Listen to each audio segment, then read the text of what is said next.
আপনি বারবার একটা কথা বলছেন যে প্রধানমন্ত্রী প্রধানমন্ত্রী শেখ হাসিনা পালিয়ে গিয়েছেন, দেশ ছেড়ে চলে গিয়েছেন, গণ অভ্যুত্থানে পালিয়ে যেতে বাধ্য হয়েছেন। আমার মনে হয় আপনাদের বোরকা পরে চলা উচিত। সেখানে আপনারা মিডিয়াতে কথা বলতেছেন, কিন্তু আওয়ামী লীগের ভিতরে এরকম মানুষ থাকাটা আসলে এটা অস্বাভাবিক। তারপরেও ঘুরে ফিরে কিন্তু তার কথাবার্তায় কিন্তু তার ওই যে অরিজিনাল যে আওয়ামী লীগ তা আবার প্রকাশও পায়। সিদ্দিক ভাই 10,000 আওয়ামী লীগ নেতাকর্মীর হত্যার কথা যখন বলছে, ঠিক একই সময়ে কিন্তু এই গোপালগঞ্জে শুধুমাত্র পিতার কবর জিয়ারতের জন্য আমাদের জাতীয়তাবাদী স্বেচ্ছাসেবক দলের সভাপতি এস এম জিলানী তিনি গিয়েছিলেন। সেখানে তার 2টা কর্মীকে হত্যা করা হয়েছে, তাকে রক্তাক্ত করা হয়েছে এবং প্রায় 50 জনের মতো নেতা কর্মী তারা জখম হয়েছে। আপনার তাই মনে আছে যে এখানে আমি হেফাজত যোগ করি, ইসলামের এই সরকারের দায়িত্ব নিতে হবে। যে সরকার আছে তাকে বের করতে হবে, কে তারা দায়িত্ব হত্যা করলো। সে যাই হোক, সে যদি আমার দলের লোক হয়ে থাকে ফাঁসি দেওক, আমার কোনো আপত্তি নাই। আমি আপনার বলি, আমি কোনো এখন মৃত্যুকে আমি সমর্থন করি না। এই ধন্যবাদ ভাই, সরকার ধন্যবাদ। এখন হেফাজত ইসলামের কয়েক হাজার মুসল্লিদেরকে হত্যা করা হয়েছিল 5ই মে। এটা নিয়ে আপনার মনে আছে যে অধিকারের আদিলুর রহমান শুভ্র ভাই একটা রিপোর্ট তৈরি করেছিলেন এবং সেখানে সম্ভবত 55 জনার না জানি কত জনের একটা ছোট একটা তালিকা করেছিলেন এবং তিনি সমস্ত ডিটেলস টোটাল ইনফরমেশন দিয়ে একটা তালিকা তৈরি করেছিলেন। এরপরে আমরা দেখেছি শুভ্র ভাইকে গ্রেপ্তার করা হয়েছে, রিমান্ডে নেওয়া হয়েছে, তার প্রতিষ্ঠান অধিকারকে নিষিদ্ধ করা হয়েছে, বিভিন্নভাবে হয়রানি করা হয়েছে। তিনি এখন উপদেষ্টা পরিষদে আছেন। কিন্তু আজকে এই যে গুজব আমাদের সিদ্দিক ভাইরা জন্ম দিচ্ছেন, এই গুজব সিদ্দিক ভাইয়ের এই বক্তব্যটা কালকে দেখবেন যে গ্রামে গ্রামে চায়ের দোকানে ইনিয়ে বিনিয়ে আওয়ামী লীগের কিছু নেতাকর্মীরা বলতে চাইবেন। বাংলাদেশে আমি চ্যালেঞ্জ করে বলতে পারি সিদ্দিক ভাই, 10 জন আওয়ামী লীগের নেতাকর্মী বাংলাদেশে এই সরকার পতনের পরে এই গণ অভ্যুত্থানে কোন নেতা কর্মীদেরকে ওইভাবে কোনো ভাবে এভাবে সহিংসতার শিকার হতে হয়নি। আমরা শান্তিপূর্ণ ভাবে আমরা সেই গণভবনে গিয়ে আমরা সেখানে যাই করেছি। যদি হতো, আজকে দেখেন এই যে সেনা প্রধান তিনি বলেছেন শেখ হাসিনা পদত্যাগ করেছে, আপনাদের রাষ্ট্রপতি আপনাদের নিয়োগ দেওয়া তিনি বলেছেন তিনি পদত্যাগ করেছেন। শেখ হাসিনার পুত্র গুজব জয় তিনি নিজে বলেছেন যে তার মা পদত্যাগ করেছেন। এর পরেও যদি শেখ হাসিনা যদি মানুষকে বিভ্রান্ত করার চেষ্টা করে, আপনি বারবার একটা কথা বলছেন যে প্রধানমন্ত্রী প্রধানমন্ত্রী শেখ হাসিনা পালিয়ে গিয়েছেন, দেশ ছেড়ে চলে গিয়েছেন, গণ অভ্যুত্থানে পালিয়ে যেতে বাধ্য হয়েছেন। তার গণভবন জনগণের ভবনে পরিণত হয়েছিল, লক্ষ লক্ষ কোটি কোটি মানুষ গণভবনে প্রবেশ করেছেন, ইট খুলে নিয়ে গিয়েছিলেন। এত জনরোষের শিকার আপনারা 15 বছর দেশ চালানোর পরে, এরপরেও আমার মনে হয় আপনাদের বোরকা পরে চলা উচিত। সেখানে আপনারা মিডিয়াতে কথা বলতেছেন। যাই হোক, জনগণ বিচার করবে বলেছেন, অবশ্যই জনগণ বিচার করেছে, আরো জনগণ বিচার করবে। আমি যেই কথা বলতে চাই, আমরা এই এই যে অন্তর্বর্তীকালীন সরকারকে বলেছি যেটা সাংবিধানিক নাই।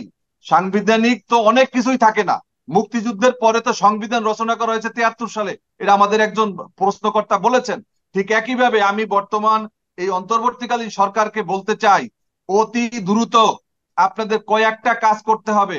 আপনাদেরকে জাতি জনগণ আমরা রাজনৈতিক শক্তি আপনাদেরকে সমস্ত সংস্কারের জন্য আপনাদেরকে কেউ দায়িত্ব দেয় নাই। আপনাকে প্রথমত আপনাদেরকে এখন যে সর্বপ্রথম দরকার এই যে পঞ্চদশ যে সংশোধনী এবং এই খায়রুল হক যে পঞ্চদশ সংশোধনীর মধ্য দিয়ে যে তত্ত্বাবধায়ক সরকার ব্যবস্থা বাতিল করেছিল, সেই তত্ত্বাবধায়ক সরকার ব্যবস্থা পুনর্বহাল করা খুবই দ্রুত দরকার। বিদেশে যে আওয়ামী লীগের সময় হাজার হাজার কোটি টাকা বিদেশে পাচার হয়েছে, আমি ধন্যবাদ জানাই ডক্টর ইউনূস সাহেবকে, ইতিমধ্যে কিছু টাকা বিদেশ থেকে চলেও এসেছে। এই টাকা উদ্ধারের জন্য একটা কমিশন করা উচিত। আপনি জানেন যে গণহত্যায় জড়িত যারা তাদের বিচার করা উচিত। আমি আপনাকে দেখাতে চাই এই যে পিলখানায় 57 জন সেনা কর্মকর্তা হত্যা করা হয়েছে, আমাদের বিভিন্নভাবে নির্যাতন নিপীড়ন চালিয়ে, এই হত্যার বিচার দ্রুত শুরু করা উচিত পুনরায় করে। এবং শাপলা চত্বরে যে হাজার হাজার হেফাজতের মুসল্লিদেরকে হত্যা করা হয়েছে, 55,000 বুলেট খরচ করা হয়েছিল, ডিএমপি থেকে বলা হয়েছিল।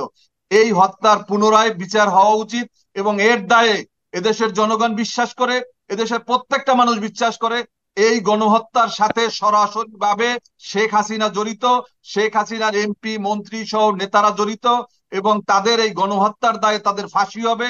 এবং বাংলাদেশের জনগণ বিশ্বাস করে যে আওয়ামী লীগ যুবলীগ ছাত্রলীগ সহ এরা সবাই এই গণহত্যার সাথে জড়িত থাকার কারণে সেই জার্মানের হিটলারের দলের মতো বাংলাদেশেও আওয়ামী লীগের নিষিদ্ধ হওয়া উচিত, এবং বাংলাদেশে তাদের রাজনীতি করার কোনো অধিকার নাই। তারা যেমন গণহত্যা করে মানুষকে 3 বার, সেই 14 সালে, 18 সালে, 24 সালে তারা বাংলাদেশের ভোটের অধিকার হরণ করেছে। 3 বার অবৈধভাবে শেখ হাসিনা বাংলাদেশের মসনদে নিজেকে দাবি করতেছে প্রধানমন্ত্রী। এই নির্বাচনগুলি তো অবৈধ। এবং আপনি দেখেছেন যে এই নির্বাচন কমিশনের যে 3 নির্বাচন কমিশনারের যে নির্বাচন, কিন্তু অটোমেটিক ভাবে কিন্তু অবৈধ হয়ে যাচ্ছে। যার কারণে এই অবৈধ প্রধানমন্ত্রীর কথা বলবো, যে অবৈধ সাবেক প্রধানমন্ত্রী, তাকে বিচারের আওতায় দ্রুত নিয়ে আসতে হবে। আজকে তারা বিভিন্ন সময় আমরা দেখেছি আনসারের ছদ্মবরণে, আমরা দেখেছি আমলার ছদ্মবরণে, আমরা দেখেছি বিভিন্ন ভাবে এই যে রিকশাওয়ালার নামে আওয়ামী লীগ আজকে রাজপথে নামার চেষ্টা করতেছে। এগুলাকে শক্ত হাতে প্রতিহত করতে হবে। আজকে এই বিপ্লব, এই বিপ্লবের জন্য আমি বারবার একটা কথা বলেছি, আমরা দেখেছি যে বিভিন্ন দেশে যখনই গণ অভ্যুত্থান হয়েছে, এই গণ অভ্যুত্থানকে টিকিয়ে রাখার জন্য বিপ্লবী গার্ড তৈরি করা হয়েছে। আজকে পুলিশ প্রশাসন ঠিক মতো আমাদেরকে সহযোগিতা করছে না। আজকে প্রশাসনের রন্ধ্রে রন্ধ্রে আওয়ামী প্রেতাত্মারা, তারা আজকে আওয়ামী লীগের দালালি করতেছে, তাদের সেই বংশবদ্ধের তারা সেই তাদের কাজ করে যাচ্ছে।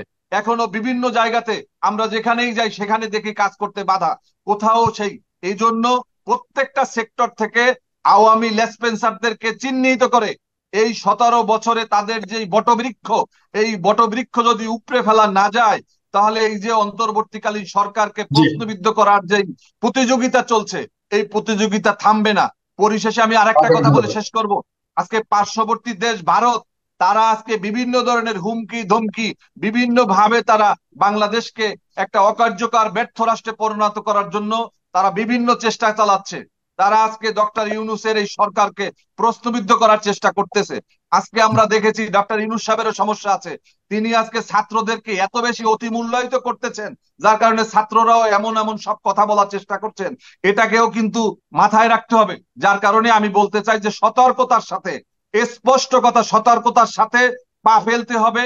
কোনোভাবে যেন আওয়ামী বাকশালী অপশক্তি বাংলাদেশের রাজনীতিতে যেন কোনো সুযোগ করতে না পারে, কোনো সুবিধা করতে না পারে, এবং কোনো ছদ্মবরণে যেন এই প্রেতাত্মারা, এই প্রশাসন বিভিন্ন জায়গাতে যারা অবস্থান করে আছে, তাদের মূলোৎপাটন করার সময়ের দাবি হিসাবে আমি মনে করি। ধন্যবাদ আপনাকে।